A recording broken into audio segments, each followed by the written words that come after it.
இன்னைக்கு மார்னிங் எங்கள் அம்மா வந்ததுக்கப்புறம் தான் நான் எலும்பவே செஞ்சேன். வீக்கெண்ட் ஒன்று நல்லா தூங்கிட்டேன். எங்கள் அம்மா வந்தோடனே மார்னிங் சாப்பாடு ரெடி பண்ணிட்டு இருந்தாங்க.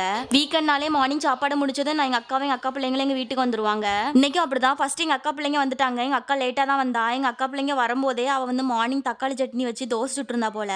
எனக்கு தக்காளி சட்னி ரொம்ப பிடிக்கும்னு சொல்லிட்டு கொடுத்து விட்டுருந்தா. நான் மார்னிங் அதை தான் சாப்பிட்டேன். அதுக்கப்புறம் எங்கள் அக்காவும் வந்துட்டாங்க கொஞ்ச நேரத்தில்.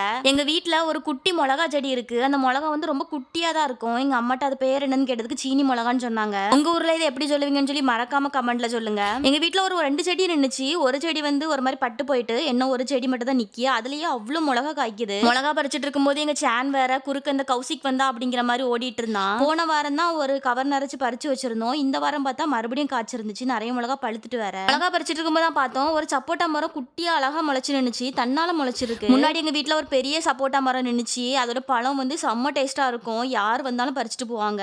அப்படியே இந்த பக்கம் பார்த்தா சுண்டவத்தல் செடியில நிறைய பூ இருந்துச்சு. இப்பதான் பூக்க ஆரம்பிச்சிருக்கு. காய்க்க ஆரம்பிச்ச அப்புறம் நான் உங்களுக்கு ஒரு வீடியோ ஷேர் பண்றேன். கொஞ்சம் ஹெல்த் இஷ்யூனால இடையில வீடியோ போட முடியல. இனிமே ரெகுலரா வீடியோ போட்டு ட்ரை பண்றேன். லாஸ்ட் வீக்கும் கொஞ்சம் மிளகா பறிச்சு வச்சிருக்கோம். இந்த வீக்கும் பறிச்சிருக்கோம். இதை வச்சு என்ன பண்றதுன்னு எங்களுக்கு தெரியல.